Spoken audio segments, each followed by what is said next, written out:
Hello from Wales, my fellow Shakespeareans. I wanted to do a quick video about Act 2, Scene 4. It starts with Benvolio and Mercutio, and whenever Mercutio is talking, it's going to be very funny, very witty, and very bawdy. It brings up an interesting point. In this scene, they're speaking in prose. In Shakespeare, characters either speak in prose or poetry. And when they're speaking in poetry, it's that iambic pentameter. Did we talk about iambic pentameter? That's the poetic form that Shakespeare chose to write his plays. Most of the writing is in poetry. It's an iambic pentameter, which was the most realistic poetical form available to him at the time. It was the closest to modern day speech, as natural as possible. He kind of gravitated toward being understandable and kind of being simple, believe it or not.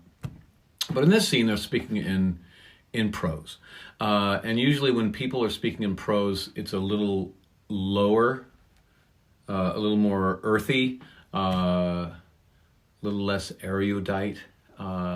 And in this scene, they're very bawdy. So basically, Mercutio and Benvolio are just kind of still looking for Romeo. They're talking about how they, where the heck is he? It's the next day, the next morning. They haven't seen him. They didn't see him all that night, and they couldn't find him. And they haven't found him yet in the morning.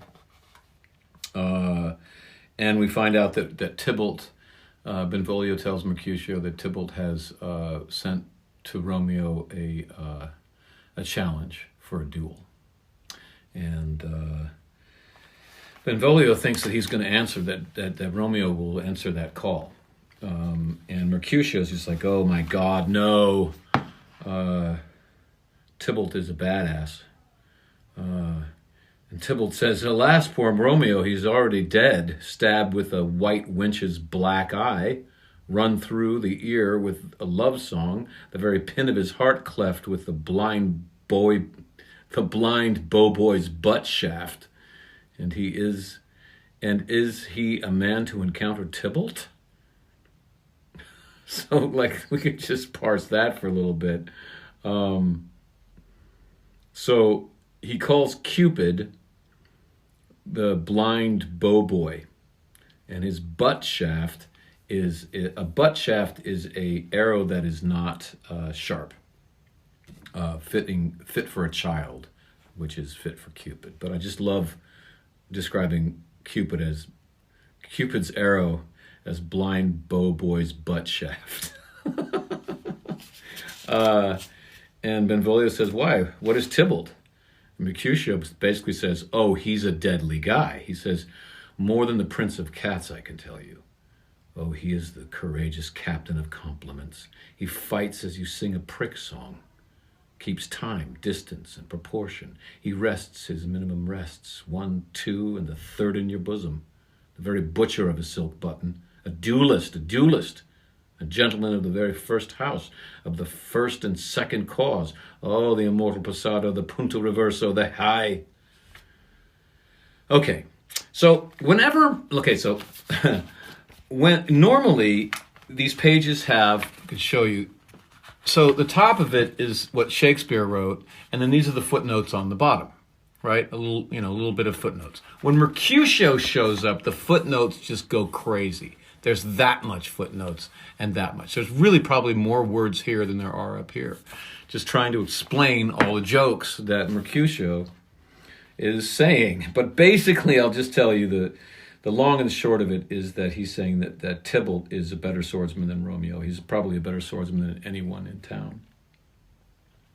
And then Romeo comes in, and Mercutio starts giving him guff, so to speak, and it gets very sexual. I'm not going to go into it all. It's all very complicated. But two things. One, the Elizabethans seem to have had many different nicknames for prostitutes. Take of that what you will. and that Romeo is more than capable of keeping up with Mercutio. They start trading barbs and bantering with each other, and basically Romeo just wins, hands down, and Mercutio's like, okay, enough, I can't keep up with you. And so as witty as Mercutio is, we just find out that Mercutio just likes to show off his wit, whereas Romeo doesn't feel the need to show it off. But when he wants to, he can absolutely keep up with Mercutio. So we come to fall in love with Romeo a little bit more, because as I said before, someone's wit was of paramount importance in the Elizabethan world. Then the nurse comes in, and Mercutio offends her because he's bawdy, and she gets offended, and then Mercutio and Benvolio leave, and Romeo kind of, with his wit and his humble wit, actually calms her down, and they talk about the nurse has been sent by Juliet to find out where they're going to get married, and that was. Let's see, Romeo and Juliet, they talked about it in the scene previous, I think Juliet said, I'll send a servant to you and tell the servant where I should come so that we can get married. And that's why the nurses sought out Romeo. And they say, Romeo says, meet at Friar Lawrence's. He'll marry us, and this is the time to do it. And then they go off. What is also interesting about the scene is that the nurse who works for Juliet's father is more than willing to set up this marriage, which is going to be very problematic for her boss.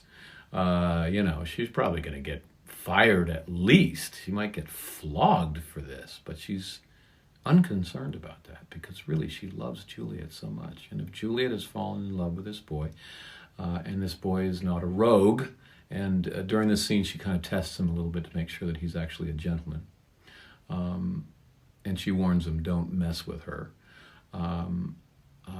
but she's kind of like a mother more than a servant. She's willing to betray her boss to fulfill the dreams of her daughter, of Juliet. And so we come to love the nurse a little more too. I have to say, the beginning of this play, the first scene was a scary one, and it should be a scary one, where the riot you see a riot really start to happen, and right before it gets really bad, the prince comes and stops it. So right away, that's set down as like, we're in a violent world here. But right after that, it's almost like American Graffiti. It's a bunch of teenagers running around, and it's a pretty light play so far. And we're getting charmed by this world, by the characters, and especially by Romeo, and especially by Juliet. Okay, bye.